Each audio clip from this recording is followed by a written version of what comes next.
ओम नमो भगवते वासुदेवाय नमः। अब दुर्योधन सब ओर से भीष्म की रक्षा करने के लिए द्रोणाचार्य आदि समस्त महारथियों से अनुरोध करते हैं।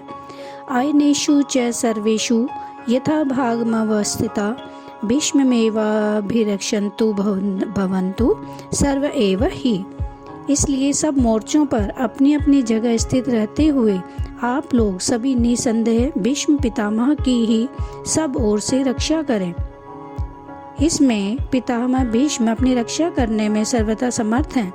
यह बात दुर्योधन भी जानते थे, परंतु भीष्म जी ने पहले ही यह कह दिया था कि द्रुपद पुत्र शिखंडी पहले स्त्री था, पीछे से पुरुष हुआ है।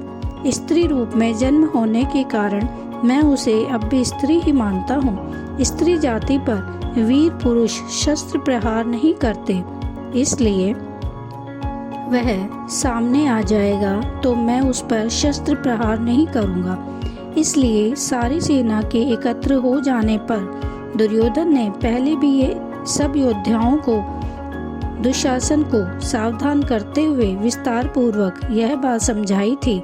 यहाँ भी उसी भय की संभावना से दुर्योधन अपने पक्ष के सभी प्रमुख महारथियों से अनुरोध कर रहे हैं कि आप लोग जो जिस व्यूह द्वार मोर्चे पर नियुक्त हैं सभी अपने अपने स्थान पर दृढ़ता के साथ डटे रहें और पूरी सावधानी रखें, जिससे किसी भी व्यूह द्वार से शिखंडी अपनी सेना में प्रविष्ट होकर भीष्म पितामह के पास न पहुंच जाए। सामने आते ही उसी समय शिखंडी को मार भगाने के लिए आप सभी महारथी प्रस्तुत रहें। यदि आप लोग शिखंडी से भीष्म को बचा सकें तो फिर हमें किसी प्रकार का भय नहीं है। अन्य महारथियों को पराजित करना तो भीष्म जी के लिए बड़ी आसान बात है। इस तरह दुर्योधन के द्वारा अपने पक्ष के महारथियों की विशेष रूप से पितामह भीष्म की प्रशंसा किए जाने का वर्णन सुनाकर अब संजय उसके बाद की घटनाओं का वर्णन करते हैं। तस्य संजनेन हर्षं कुरुवृधः पितामहः सिंहनादं विन्द्युचः शखं शंखं दधोमौ प्रतापवान। कौरवों में वृद्ध बड़े प्रतापी पितामह भीष्म ने उस दुर्योधन के हृदय में हर्ष उत्पन्न करते हुए उच्च स्वर से सिंह की दहाड़ के समान गरज कर शंख बजाया। अतः भीष्म पितामह गुरुकुल में बहाली को छोड़कर सबसे बड़े थे। कौरवों और पांडवों से इनका एक सा संबंध था और पितामह के नाते ये दोनों के ही पूज्य थे। इसलिए संजय ने इनको कौरवों में वृद्ध और पितामह कहा है। अवस्था में बहुत वृद्ध होने पर भी तेज, बल, पराक्रम, वीरता और क्षमता में ये अच्छे वीर युवकों से भी बढ़कर थे। इसी से इन्हें प्रतापवान बतलाया है।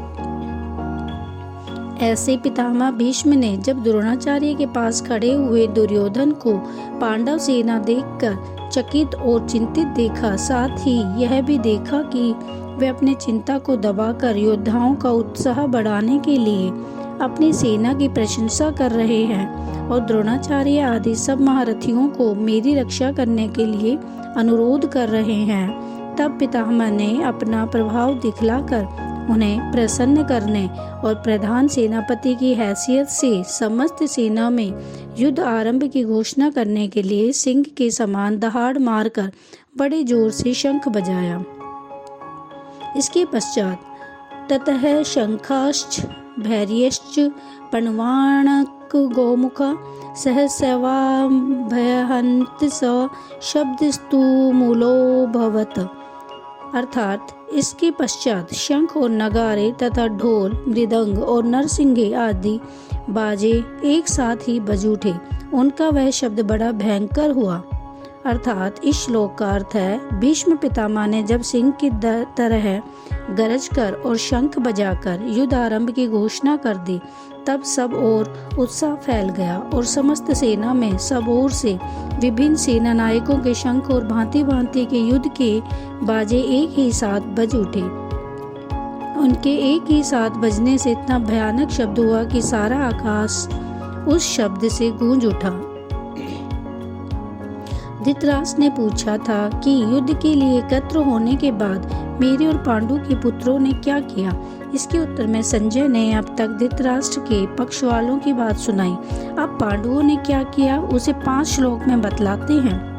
ततः श्वेतः हरियुक्ते महति स्यन्दिने स्थितो माधव पांडवश्च दिव्यो शंखो प्रद्युम्नतु।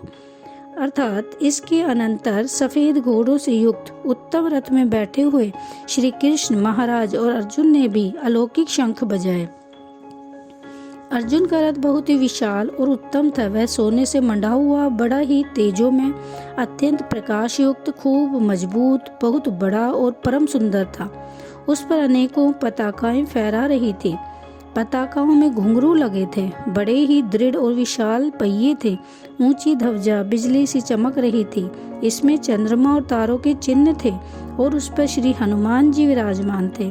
ध्वजा के संबंध में संजय ने दुर्योधन को बतलाया था कि वह तिरछे और ऊपर सब ओर 1 योजन तक फहराया करती है। जैसे आकाश में इंद्रधनुष अनेकों प्रकाश युक्त विचित्र रंगों का दिखता है, वैसे ही उस ध्वजा में रंग दिख पड़ते हैं। इतनी विशाल और फैली हुई होने पर भी न तो उसमें बोझ है और न वह कहीं रुकती या अटकती ही है। वृक्षों के झुंडों में वह निर्बाध चली जाती है। वृक्ष उसे छू नहीं पाते। 4 बड़े सुंदर, सुशोभित, सुशिक्षित, बलवान और तेजी से चलने वाले सफेद दिव्य घोड़े उस रथ में जुटे हुए थे। ये चित्ररथ गंधर्व के दिए हुए 100 दिव्य घोड़ों में से थे। इनमें से कितने भी क्यों न मारे जाएं, ये संख्या 100 के 100 बने रहते थे, कम न होते थे और ये पृथ्वी, स्वर्ग आदि सब स्थानों में जा सकते थे। यही बात रथ के लिए भी थी। खांडव वनदाह के समय अग्निदेव ने प्रसन्न होकर यह रथ अर्जुन को दिया था। ऐसे महान रथ पर विराजित भगवान श्री कृष्ण और वीरवर अर्जुन ने जब भीष्म पितामह सहित कौरव सेना के द्वारा बजाए हुए शंखों और रणवाद्यों की ध्वनि सुनी, तब इन्होंने भी युद्ध आरंभ की घोषणा करने के लिए अपने अपने शंख बजाए। भगवान श्री कृष्ण और अर्जुन के ये शंख साधारण नहीं, अत्यंत विलक्षण, तेजोमय और अलौकिक थे।